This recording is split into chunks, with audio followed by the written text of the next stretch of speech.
back with us. Anand, another focal point was delimitation. Could you expand on what the LG said? Well, the LG said that as was committed to the people of Jammu and Kashmir, the delimitation exercise was undertaken, and Justice Ranjana Desai made multiple visits, traveled through the entire region of the Union Territory of Jammu and Kashmir before the delimitation exercise was completed, and that was the second level of progression.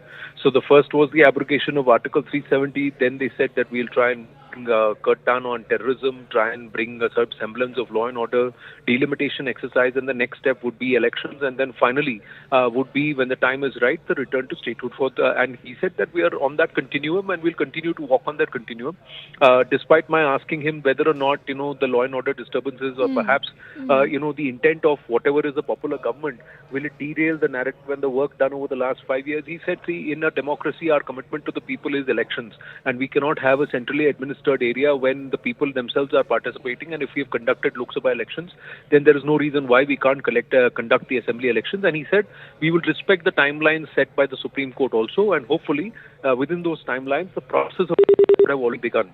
And that's when I'm seeing that sources are also hinting to us, although the LG did not say it on record, sources are hinting to us that there could be 4 phases of elections in Jammu and Kashmir, 3 or 4 phases, and 2 of those phases could be completed in September itself. All right, many thanks to you, Anand, for that big exclusive for us. Let's quickly go across. In fact, we're getting in a reaction right now. Mr. Amit Fry is joining me on the phone line. All right, Mr. Amit Raina is joining me on the phone line. Mr. Raina, Anand Narasimhan just had a word with the Lieutenant Governor in a CNN News 18 exclusive, where the LG has, of course, expressed his own hopes for a free and fair election, for one that should be expected to happen any time now. Yes, I think the elections in the Union Territory are pending for a long time.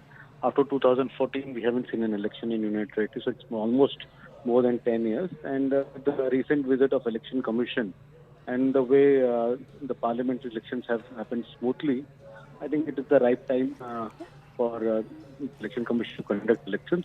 Also, it would be in line with the Supreme Court directions which given during the Article 370 hearing, where they had expected the elections to be in place before 30th September. And the way Election Commission has filed their report and their observations, their press conferences clearly indicate that elections should be announced anytime soon. Mr. Raina, skeptics are still very concerned about Jammu, how we've seen a recent spike in the militancy in Jammu. Do you think this is going to impact the voter turnout? See, we have seen elections even in 1996 when the situation in entire Jammu and Kashmir was worse. Yes, there would be concern given the terror attacks we have seen in Jammu recently. But I think people understand the importance of democracy and participation in election. And the recent parliamentary election percentage, both in the Jammu province and Kashmir province, clearly indicate that people are willing to come in large numbers and vote. Many thanks to you, Mr. Raina, for sharing in your precious insights with us here at CNN News 18.